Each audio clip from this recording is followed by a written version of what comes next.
Olá, meus amigos, Deus abençoe a todos em nome do Senhor Jesus. Domingo maravilhoso, glorioso, graças a Deus. Olha só, continuando aquele estudo,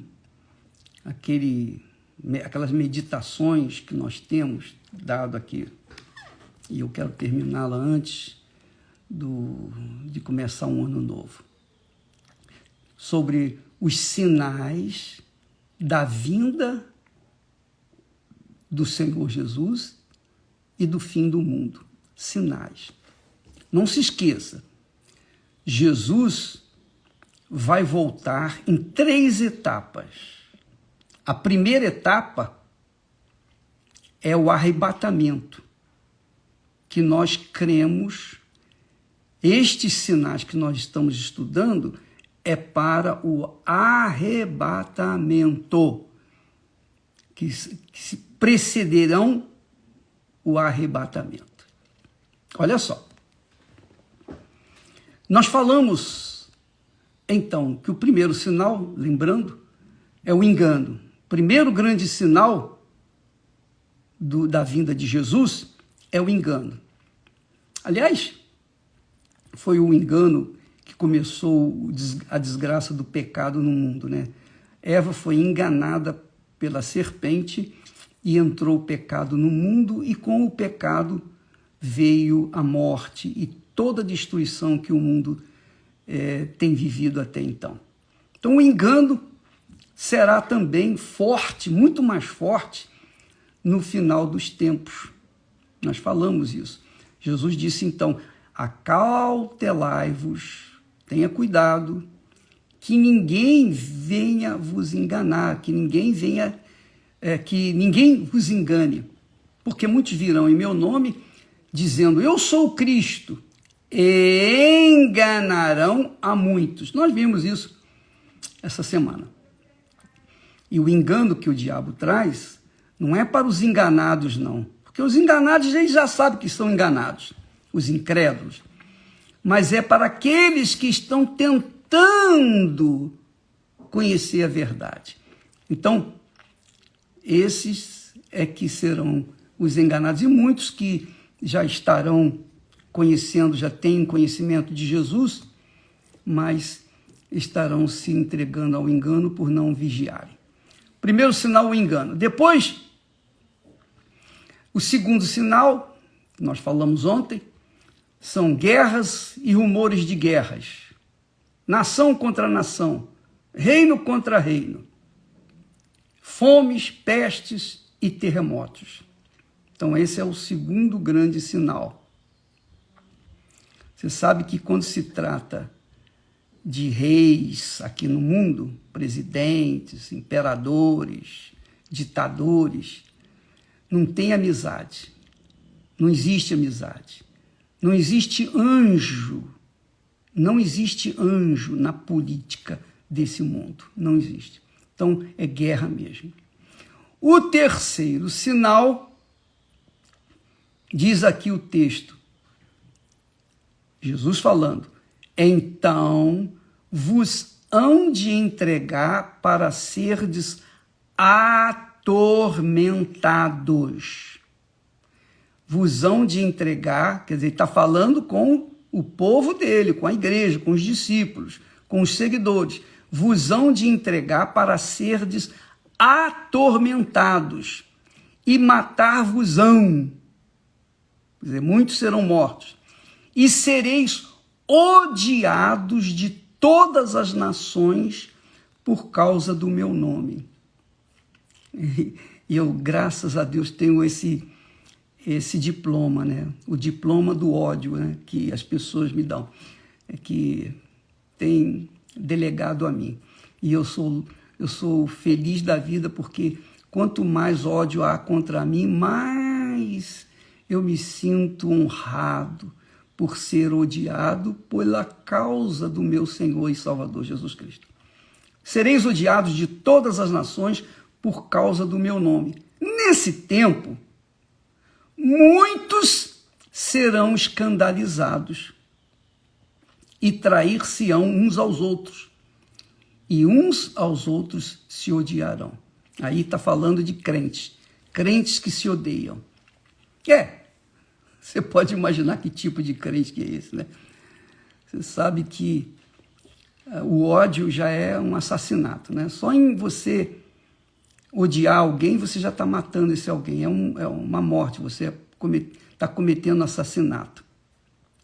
Você vê que durante a lei de Moisés, o povo judeu, só em olhar para uma mulher com má intenção, já adulterou com ela. Só em odiar alguém, já matou esse alguém. Hoje, na graça, que eles dizem, que eles falam a época da graça. Da época da graça vale tudo. E até se tolera os pecados. Mas você verifica que a graça não tem nada de graça. Você sabe disso. Esse negócio de dizer, minha graça te basta. E por causa disso, a pessoa peca achando que a graça de Deus vai ter misericórdia dele e vai salvá-lo. Mas não vai, não. Quando nós falamos na graça de Deus, a graça que Deus falou para Paulo. Paulo estava sofrendo com um espinho na carne e ele orou 3 vezes pedindo para que Deus removesse aquele espinho, o mensageiro de Satanás, na sua carne. Mas Deus falou, a minha graça te basta, Paulo, porque o meu poder se aperfeiçoa na fraqueza. Muito legal. Então ele estava falando para Paulo. Então o diabo pega essa frase, a minha graça te basta, e espalha entre os crentes, e os crentes que não têm a fé inteligente, os crentes que têm uma fé emotiva, agarram essa palavra, a minha graça te basta, e aí então vive no pecado. E então cai no pecado, acreditando que a graça de Deus vai cobrir todos os seus pecados. Não vai, não. Então você vê que a lei, na época da lei, era muito menos rigorosa do que a lei da graça. Porque na lei da graça que eles falam aí, é mais sacrifício do que os sacrifícios da lei. Porque naquela época, você cometia um pecado, pegava um animal, está aqui o meu animal, ele vai morrer por mim. E o animal morria pelo seu pecado. Isso é simples. O sujeito adulterava, roubava, fazia, acontecia, depois trazia um animal, entregava para o sacerdote matava, aquele animal cobria, o sangue daquele animal cobria o pecado do pecador e ele ficava livre. Agora, hoje não.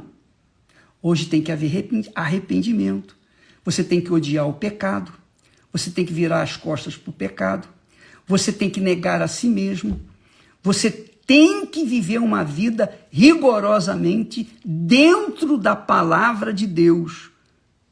Dentro da palavra que Deus prometeu através de Jesus. Olha só. Mas, infelizmente, desgraçadamente, é assim. Os crentes fanáticos, eles, infelizmente, se entregam a essa doutrina satânica que diz, minha graça te basta e é suficiente. E essa gente toda está vivendo um inferno. A graça de Deus é suficiente, mas a vida dele está vivendo, é um inferno. Então, Jesus está falando aqui, mais especificamente, para a igreja. Ele diz, olha, vocês serão entregues aos atormentadores. E isso aconteceu na igreja primitiva.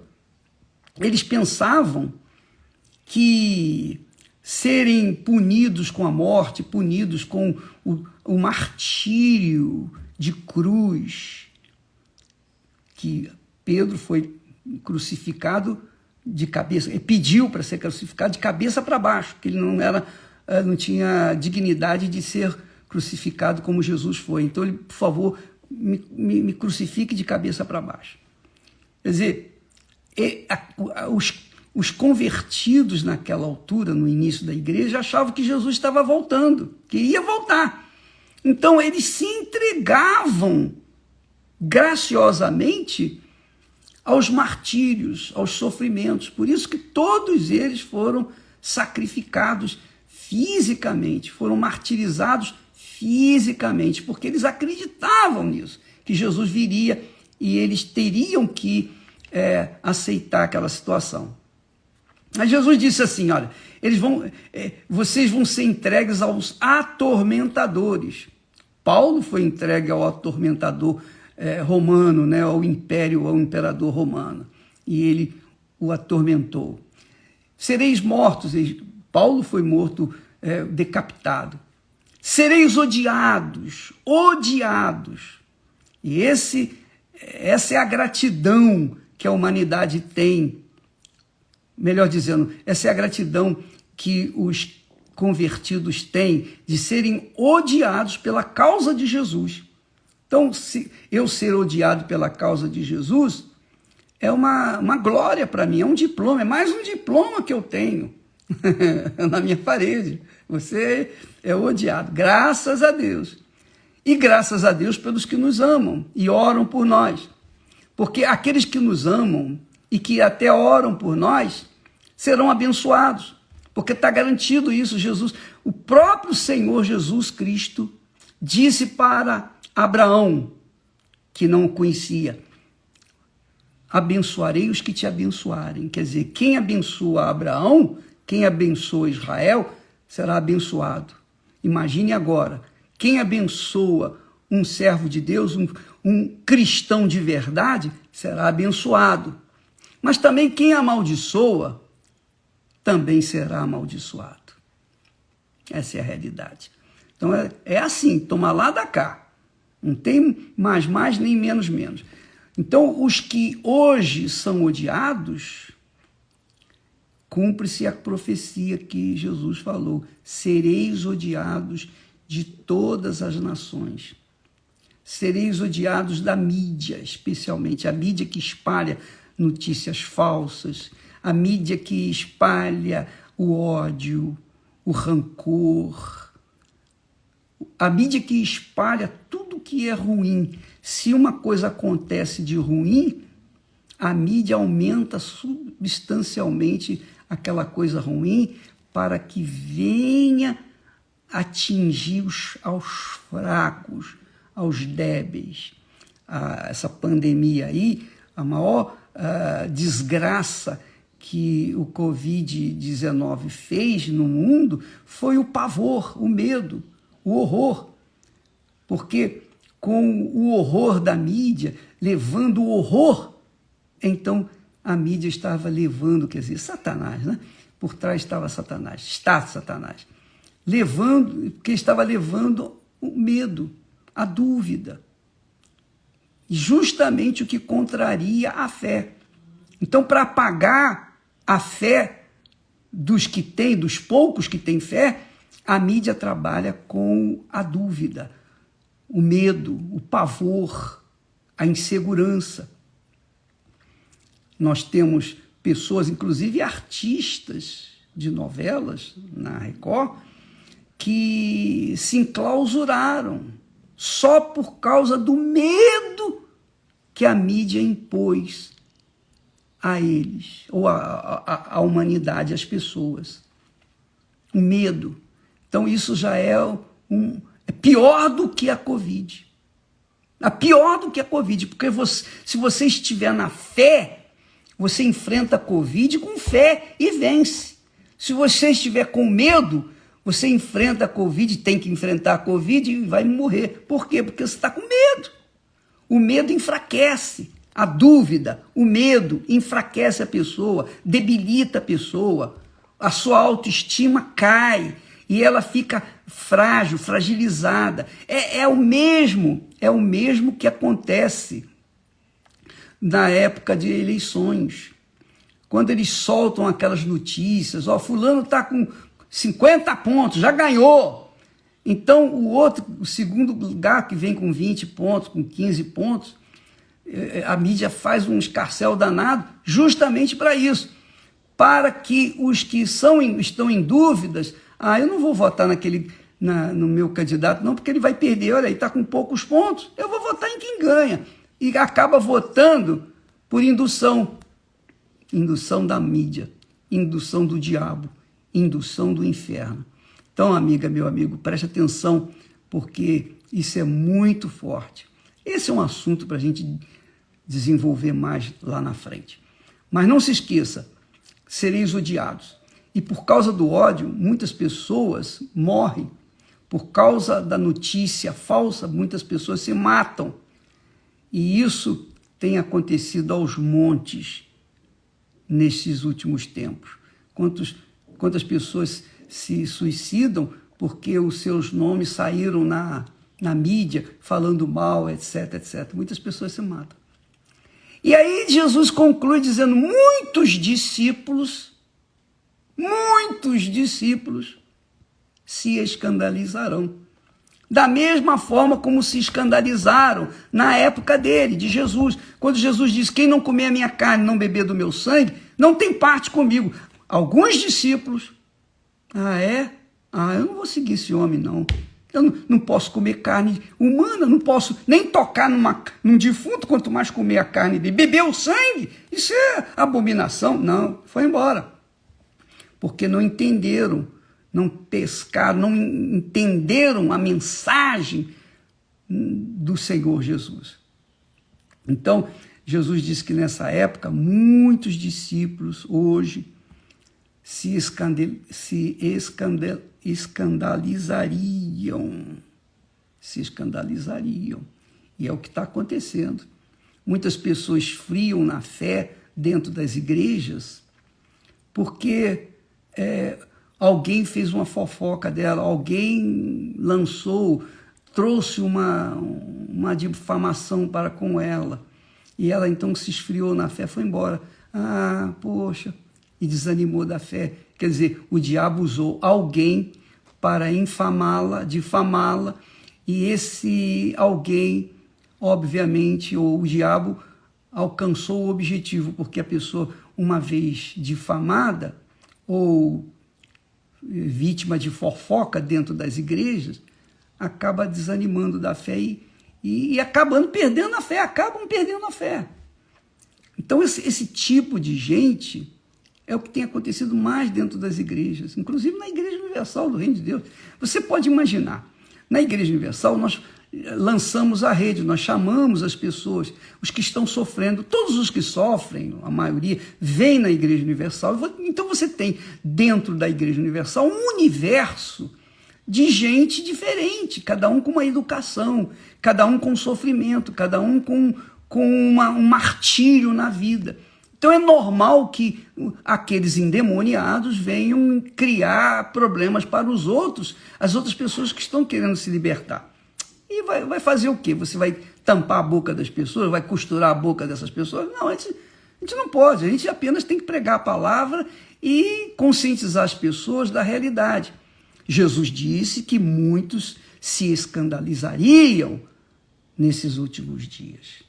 E se trairão, muitos vão se trairão. Eu tenho sido traído aos montes.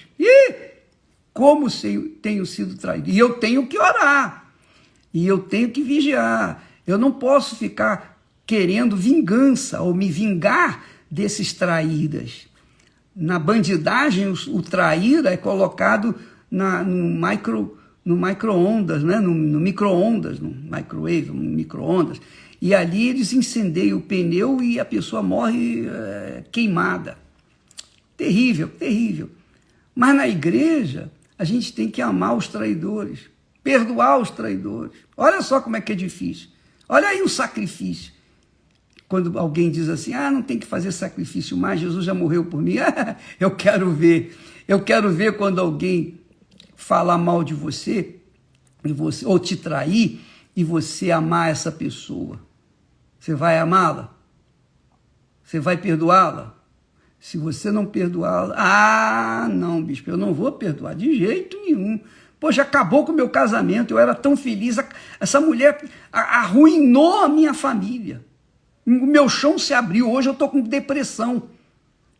Eu vou perdoar uma pessoa dessa? Quer dizer, mas quem quer seguir Jesus tem que perdoar. E isso significa carregar a cruz. Você tem que carregar a cruz. A cruz significa morte. sacrifício.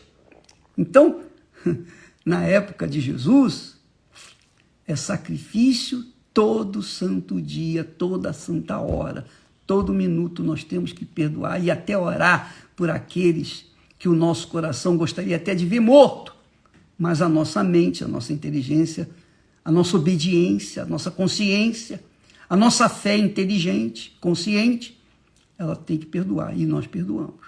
Eu perdoo e deixo que Deus venha me vingar. E a ele pertence a vingança.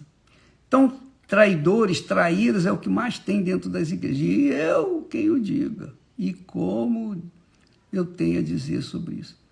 E eles se odiarão. Se odiarão. Quer dizer, os discípulos, muitos discípulos, não está dizendo que todos os discípulos, mas muitos discípulos, muitos seguidores, se escandalizariam e trairiam e se odiariam. É o que promete Jesus, é o que promete, não, é o que profetiza Jesus aqui na sua palavra. Então nós estamos vendo positivamente que esse terceiro sinal da vinda de Jesus e do final dos tempos está bem atuante, bem atualizado.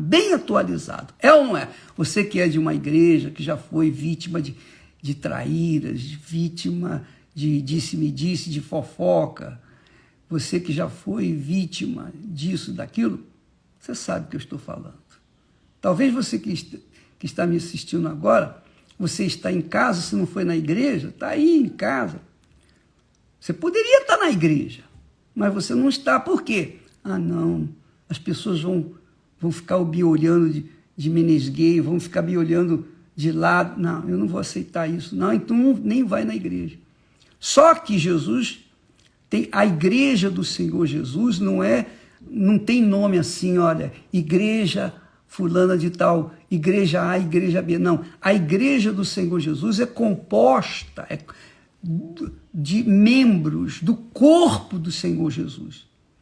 Existe a igreja instituição, por exemplo, a Igreja Universal do Reino de Deus é uma instituição. A Igreja Assembleia Batista, etc., também são instituições. Mas a igreja do Senhor Jesus é composta de membros do corpo de Jesus. Ele é o cabeça.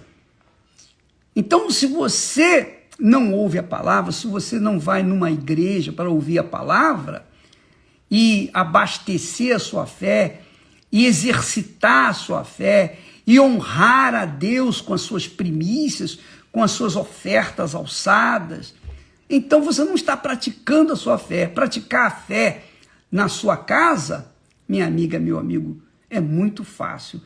Você está tentando entrar pela porta larga, espaçosa, quando você não vai ter que enfrentar problemas, dificuldades, ódio, perseguição, injúrias, difamação, nada disso. Então, você está entrando pela porta larga e espaçosa. A porta larga e espaçosa é a porta do inferno. Mas a porta que conduz à vida é estreita, é apertada. Então, não fique aí de bobeira na sua casa, pensando, eu ouço a minha palavra amiga do bispo, eu recebo as orações através da transmissão dos programas, etc. É como se eu estivesse na igreja. Não, não é. Não é mesmo.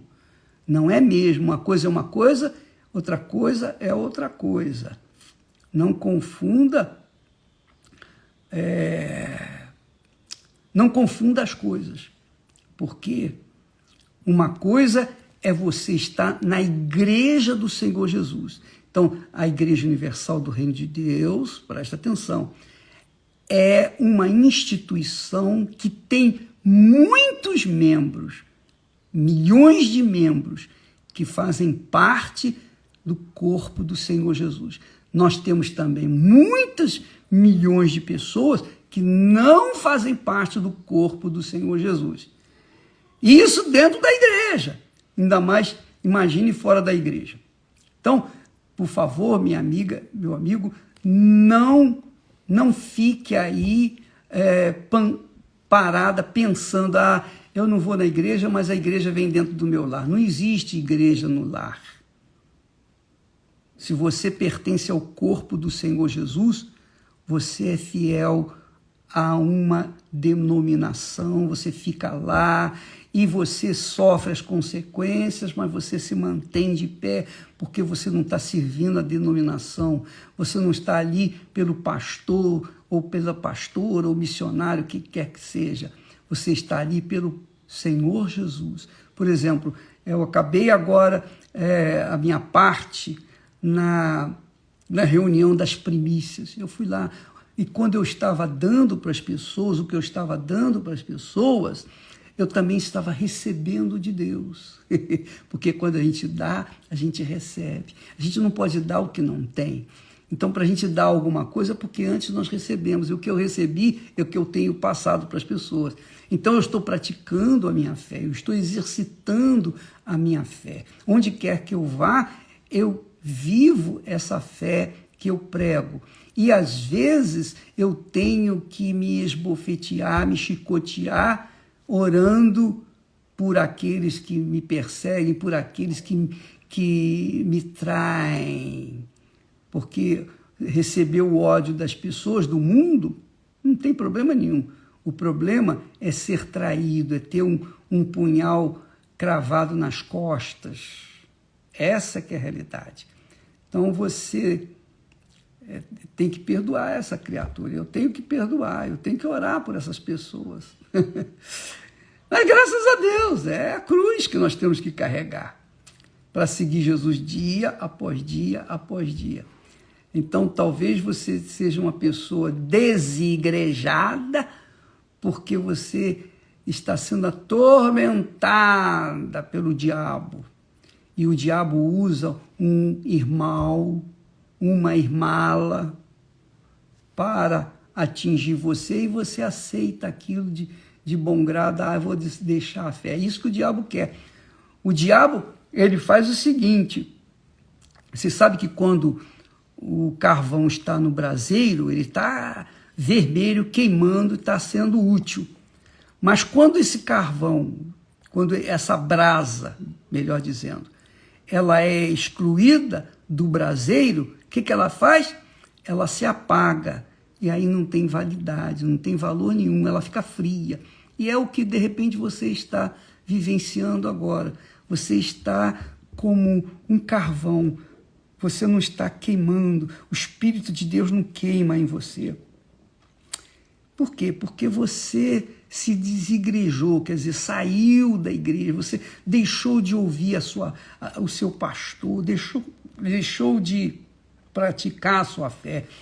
Bispo, eu saí porque o meu pastor adulterou e eu achava que não tinha que se acontecer isso, é injustiça. Tá bom, mas tem outras igrejas. Tem igrejas onde o pastor é de Deus, é cheio do Espírito Santo. Há igrejas pequeninas, simples, pobrezinhas, mas cheias do Espírito Santo. Não é porque nós temos aqui o templo de Salomão que ele é o melhor, não. Melhor é aquele onde há um pastor que cuida das ovelhas, que encontra uma ovelha perdida, ele coloca nos ombros, leva de volta ao aprisco, cuida dela, cuida das suas feridas. Esse é o pastor de Deus, o homem de Deus que quer ajudar, que quer somar, que não quer nada de você, não está de olho nos seus dízimos, nem nas suas ofertas, está de olho na sua alma, na salvação da sua alma. Esse é o pastor de Deus, é o homem de Deus. E tem muita gente aí boa, muitas igrejas que são de Deus verdadeiramente. Claro que existem aqueles que fazem por negociar a palavra de Deus, mas não é o caso. Não é o caso de muitas igrejas, dentre as quais a Igreja Universal do Reino de Deus. Então, minha amiga, meu amigo, não seja desigrejadas, porque se você é uma pessoa desigrejada, você pode ter certeza que cedo ou tarde você vai morrer e aí o inferno vai receber mais gente. Porque você abandonou, você se escandalizou, você foi traída, você foi odiada e você, então, saiu fora. Mas as pessoas que estão fiéis a Jesus, que são fiéis a Jesus, que estão na fé, elas são odiadas, elas são traídas, elas são escandalizadas com as coisas que os outros fazem, mas elas se mantêm firmes. Então, é assim, nas igrejas tem muita gente que é como prego no angu. Você já viu prego no angu? Você tira com o dedo o prego. Agora, há outras que são como pregos no concreto e não sai de jeito nenhum. Quebra o concreto para poder arrancar o prego. Seja como um prego no concreto e não como prego no angu. Tá bom? Deus abençoe e amanhã estaremos de volta aqui. Até lá.